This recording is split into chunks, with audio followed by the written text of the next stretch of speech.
Hello everyone, welcome to the daily current affair analysis from Veranda IAS.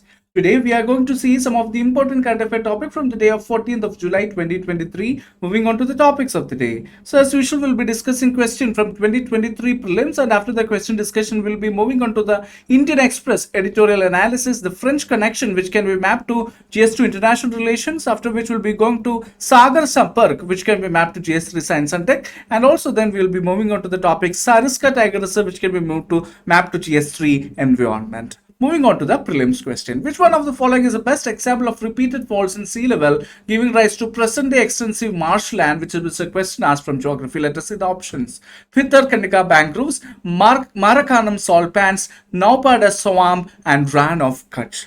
So here, friends, you should understand that the Ran of Kutch is one of the best illustration of repeated sea level drops that resulted in the current extensive marshland. And it is a sizable cyclical salt marsh that can be found in Gujarat, India's Kutch district in the Thar Desert. And the region sea level varies significantly as a result of geological processes and historical climatic changes. Because of this, the Ran of Kutch has developed into a distinctive ecosystem with marshy ground, salt flats, and wetlands. So let us see why this question was asked in prelims. So this question is fundamentally aimed to assess the knowledge of students in Indian geography. So the right answer to this question is Ran of Kutch. Moving on to the Indian Express editorial analysis, that is a French connection.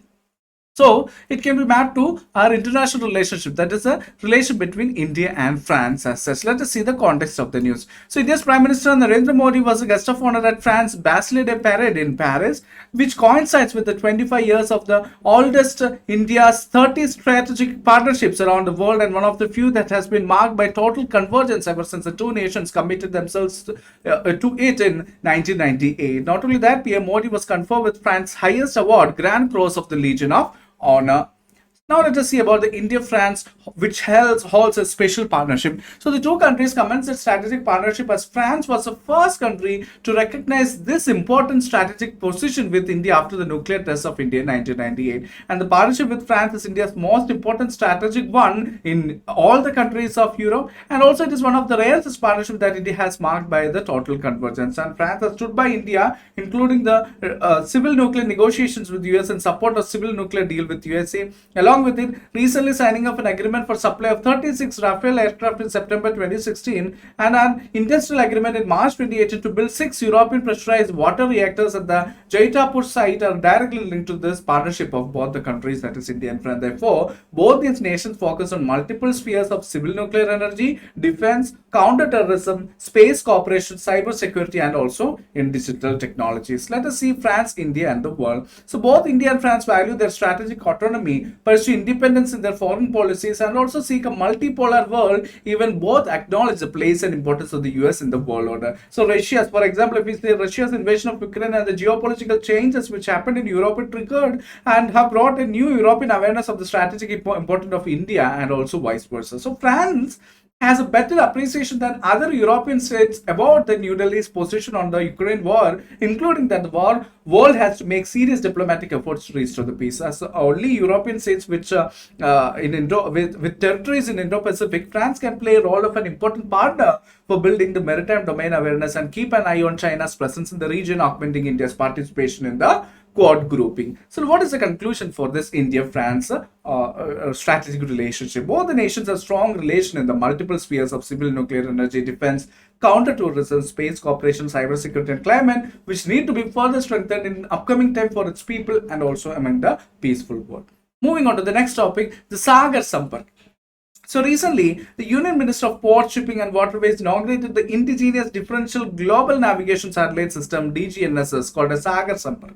Now let us see about this system. So this is a differential global navigation satellite system, and it is a terrestrial based enhancement system which corrects the errors and inaccuracies in the GNSS, allowing for more accurate positioning information, and it is now able to transmit corrections of GPS and also GLO NASS. Now let us see its significance. What is its relevance? So this Sagar Sampark at 6 locations will assist the Director General of Lighthouses and Lightships to provide radio aids to ships for marine navigation. Not only that, this system will provide accurate information to the ships for safe navigation and also will reduce the risk of collisions collisions, groundings, and accidents in the port and harbor areas. It will also lead to safe and efficient movement of vessels among the oceans, and also it will significantly improve the accuracy of GPS positioning while reducing errors caused by atmospheric interferences, satellite clock drift, and also other factors. So this error correction accuracy has been improved from 5 to 10 meters to less than 5 meters for 100 nautical miles from Indian coastlines also. Moving on to the next topic, Sariska Tiger Reserve. So recently, the Supreme Court voiced concern over the lakhs of devotees visiting the ancient Pandupal temple situated in the core area of the Sariska Tiger Reserve. So this is the news. So when connecting or mapping with the GS3 of the UPSC, we have to understand more about the Sariska Tiger Reserve. So what is the location of this reserve? It is located in the Aravalli Hills in the Alwar district of Rajasthan and was a hunting reserve of the erstwhile Alwar state. And also it was declared as a wildlife reserve in 1955, and then it was declared as a tiger reserve in 1978 under what? Under the Project Tiger. So this is the first reserve in the world which successfully relocated the tigers, and also it is very much famous for all temples, palaces, and lakes such as Pandupal, Bangar Fort, Ajabgarh, Pratapgarh, Silisek Lake, and also Jai Samant Lake. Let us see about the topography. Mostly it will be grasslands, dry deciduous forest, cliffs, and rock landscape. If you analyze the flora of that particular reserve, we can see that nearly 90% of the area of the sanctuary is covered with dog trees,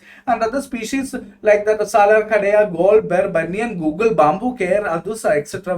which was also can be found generally as the 90% of the area is covered with the dog trees. Now, if you see the fauna, a variety of other wild animals like leopards, sambars, cheetal, nilgai, four-horned antelope, wild boar, rhesus macaque, langur, hyena, and jungle cats are found in the Sariska Tiger Reserve apart from the tiger as such. Moving on to the question of the day: which of the following statements about which of the following statements about Sagar Sampark is actually true? So that is a question. Let us see the option. Sagar Sampark is an international navigation system that corrects errors in the global navigation satellite system. It is a satellite-based system that provides accurate weather information to ships for marine navigation. It is a terrestrial-based system that corrects errors in the global navigation satellite system. It is a system that provides radio aids to ships for marine navigation in collaboration with International Lighthouse Organization. So we have already seen that it is a terrestrial-based system that corrects errors in the global navigation satellite system. So the right answer to this question is option C. So we hope today's current affair discussion was really useful for you, even though it was very crisp and clear. Unless and until we meet next time, this is Prince J signing off. Thank you.